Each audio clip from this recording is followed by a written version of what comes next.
and every time we'd play it live, we've never not played Hayloft live for the past 20 years. Every show we play it, and every show it's the biggest song of the set. So in 2020, when TikTok came around and gave it its life, we were shocked, but at the same time, we always believed in it. So we wanted to sound good. We just don't want it to sound perfect.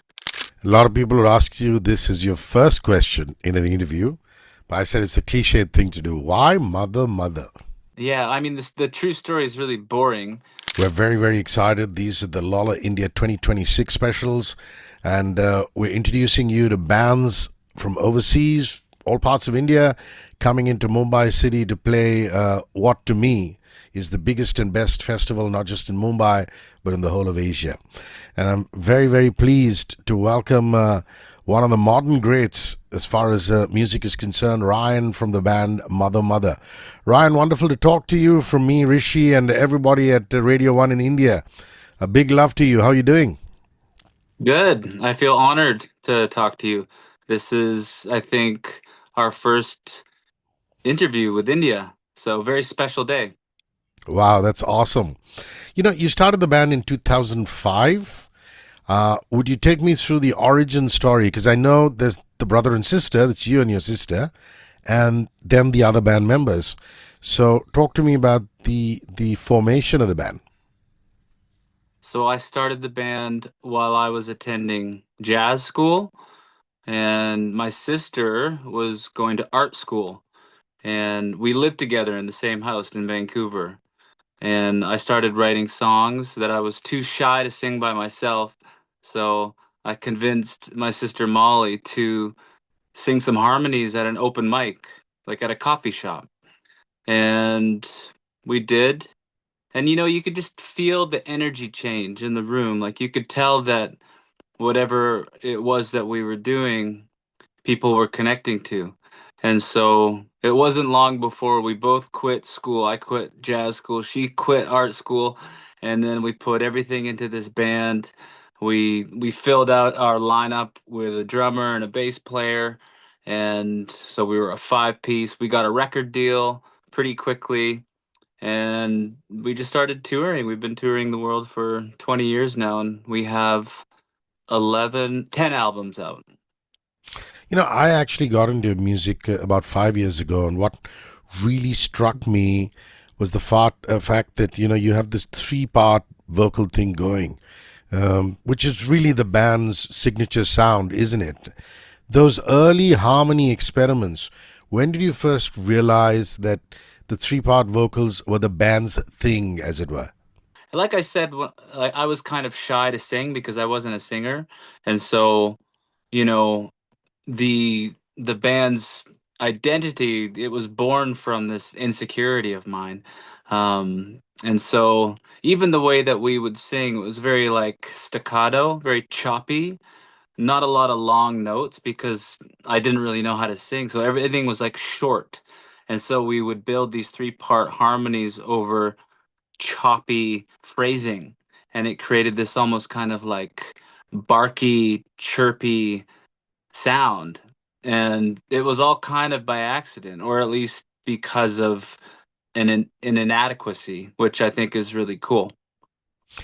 Now, when I said I discovered you 5 years ago, even though you guys have been around for years and years, you would have fathomed it's because of Hayloft coming back in 2020 as such a huge thing on TikTok. And I'm watching it going, whoa, what is this?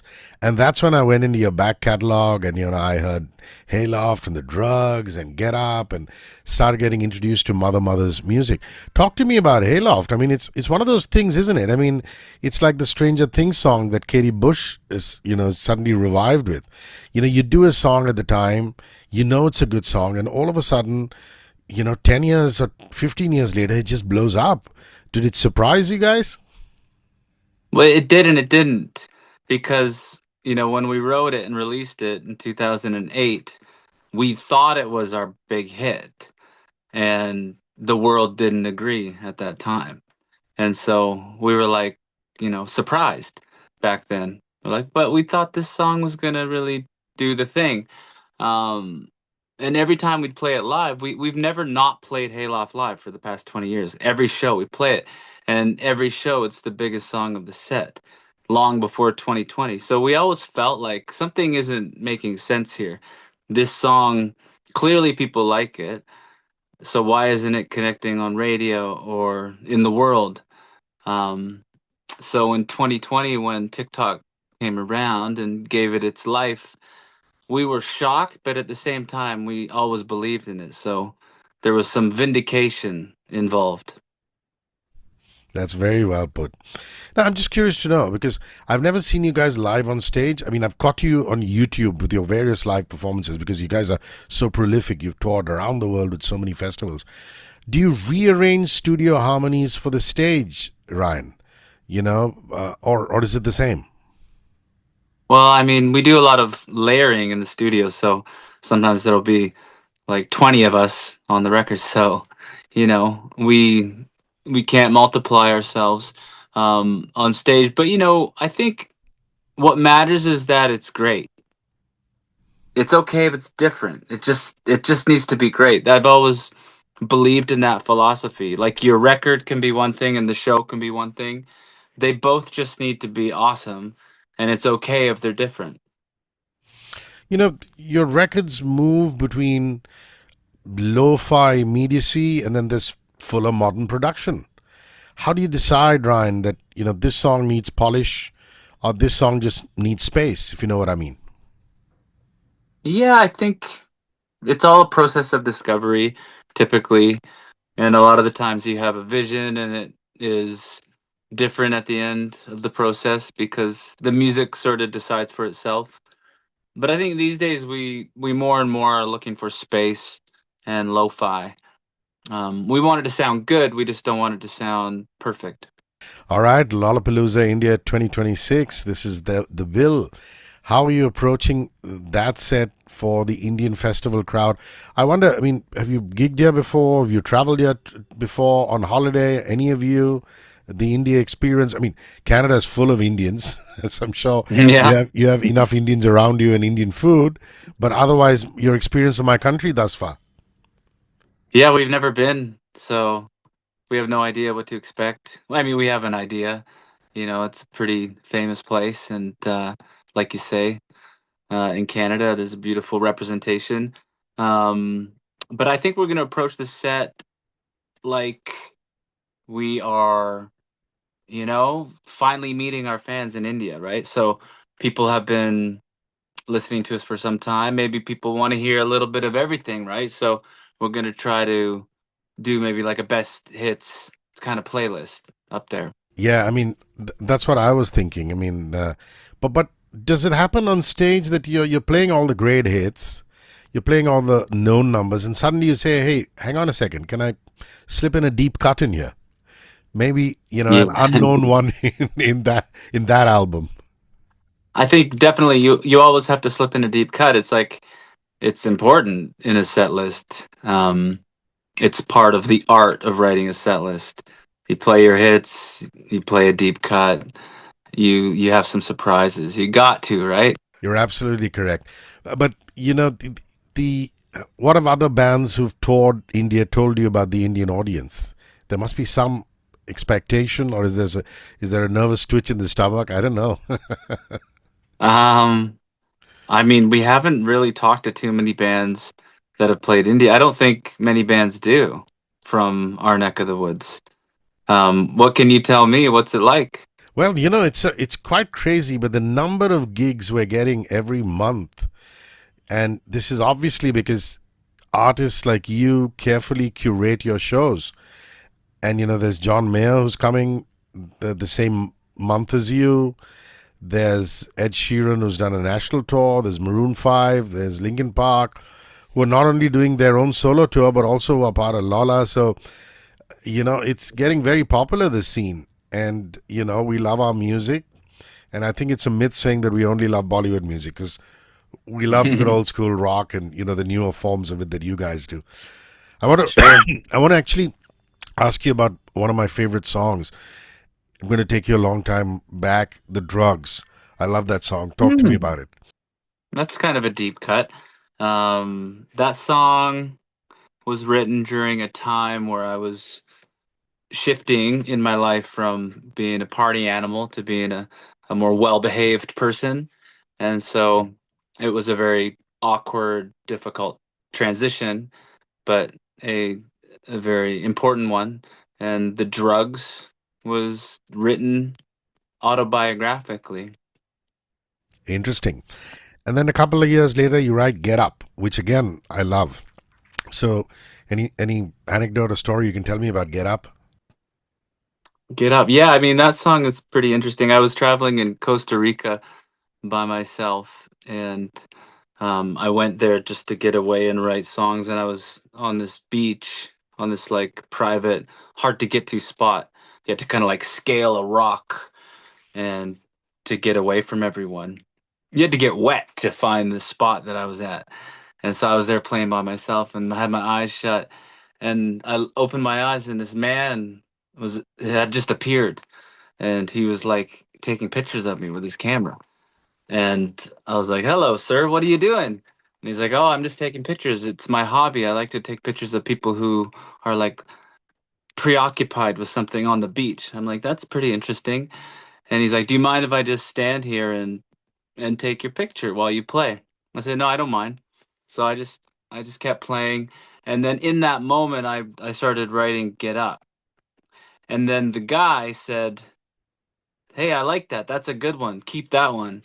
And so sometimes I wonder if it wasn't for him, if maybe that song just would have disappeared. That's a really interesting story.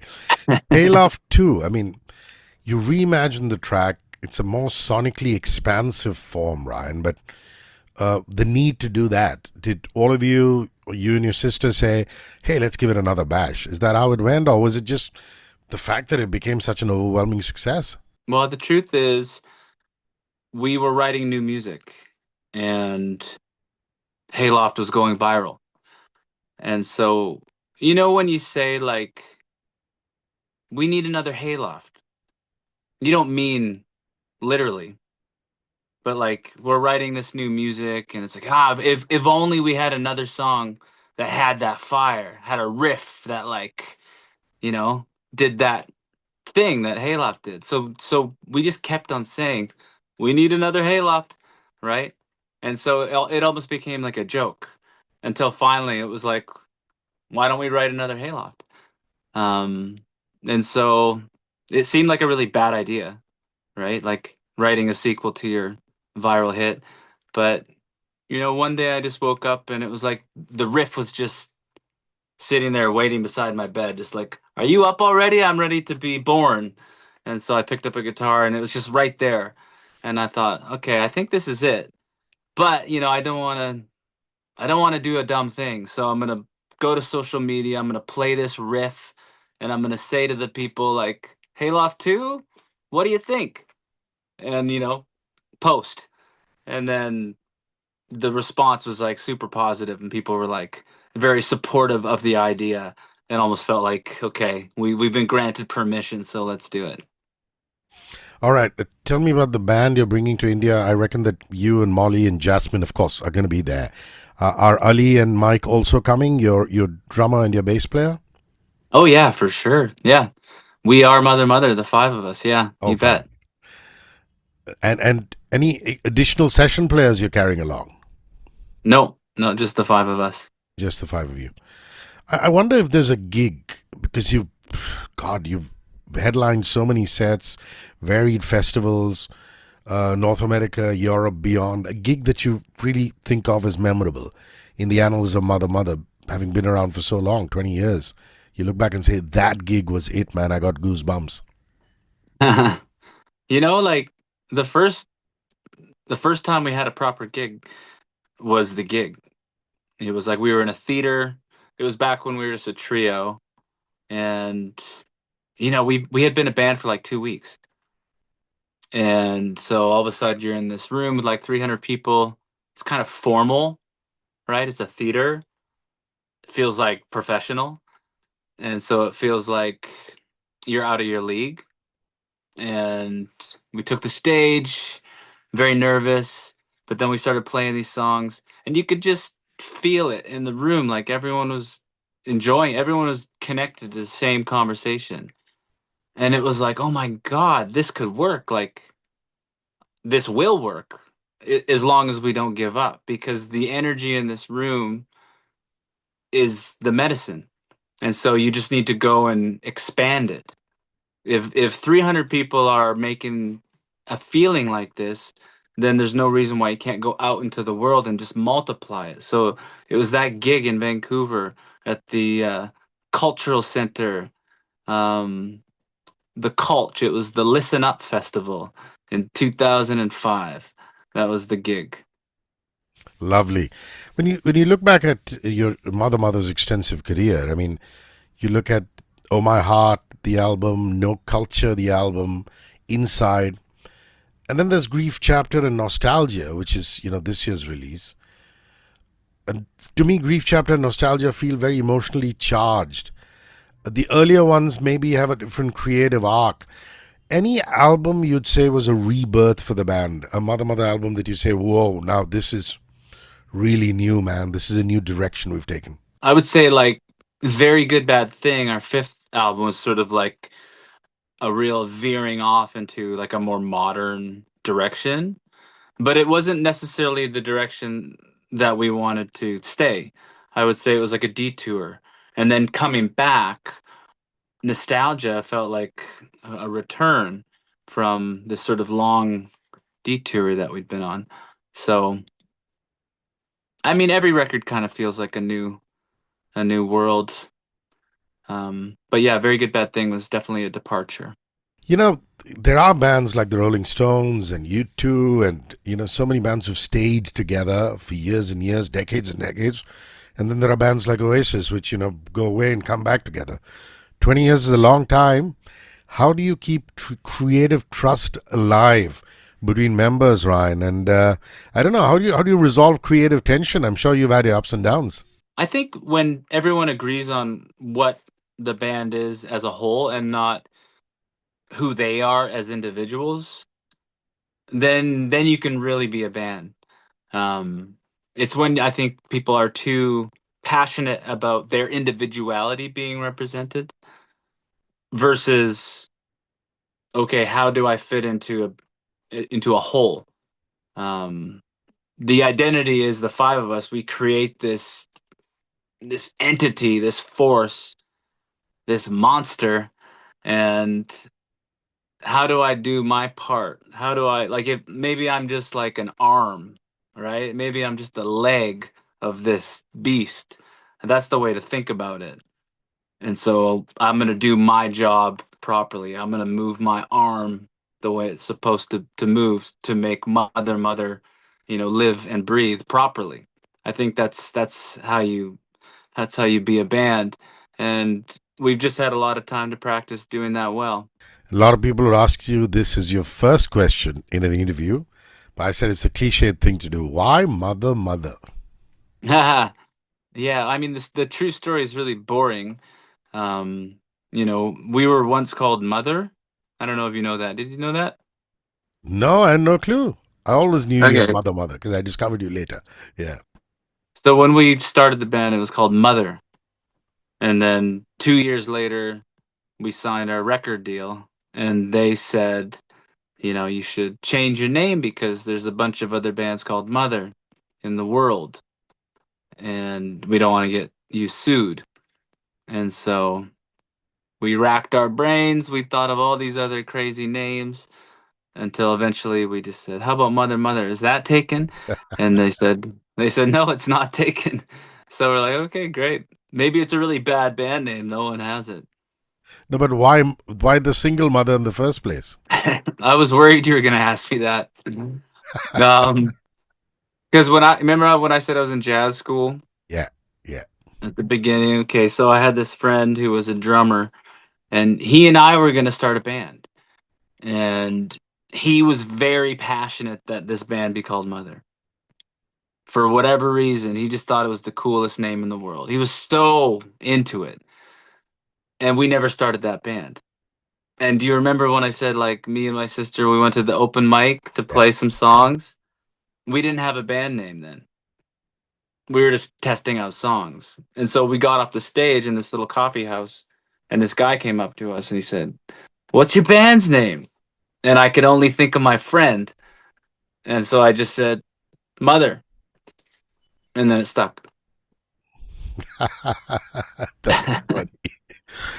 Listen, you worked with producers, you've toured with so many acts. Ryan, which collaboration that Mother Mother has had has taught you the most about your own music, or just a collaborator or a band that you toured with or an artist you toured with said, wow, this is so cool? I'd say the collaboration that has helped us find our sound and taught us the most about music making would be that with Howard Redekop, the man who produced our first two albums, Touch Up and Oh My Heart. And we met him in this really crazy way. It was like a freak accident. And then he really believed in us when we were nobody, and he came and set up his computer in our living room, and we made that first record, like super lo-fi. And I didn't even know what a producer was. I've never sung into a microphone, but he taught us how to be quirky, how to really bring out our eccentricity. And so he's still a friend to this day, Howard Redekop. Okay, the Lollapalooza India 2026 lineup. Before your gig, after your gig, who are you looking forward to catch? I mean, it's a fab lineup. There's Linkin Park, YUNGBLUD, Kehlani, Playboi Carti. I don't know, anybody you're looking forward to catching? Oh my God, I'm kind of embarrassed. I haven't looked at the lineup yet.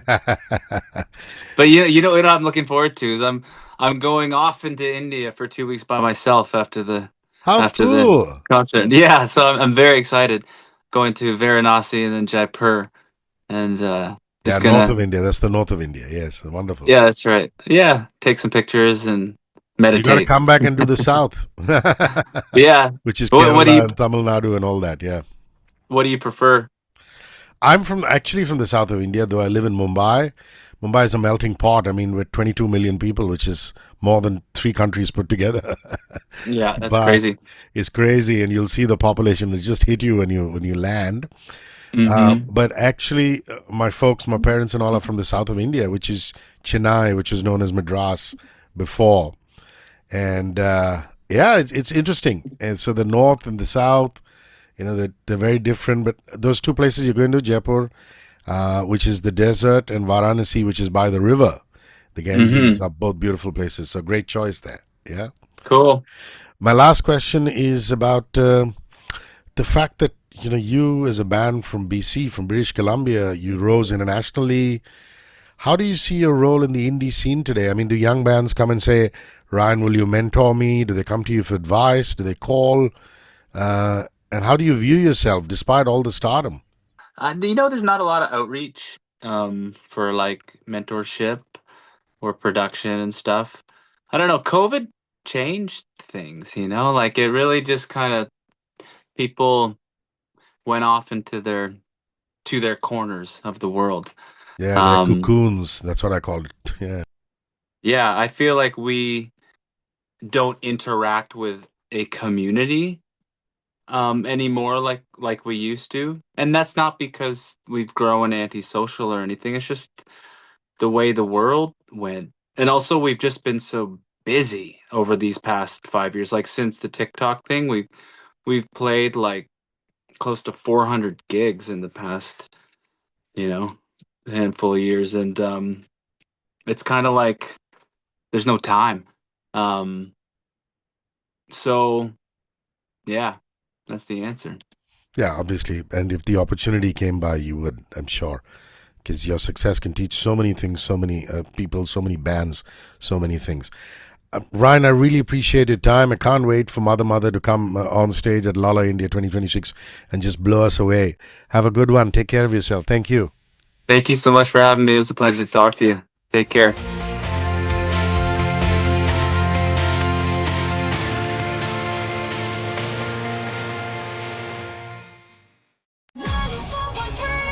One world, your station.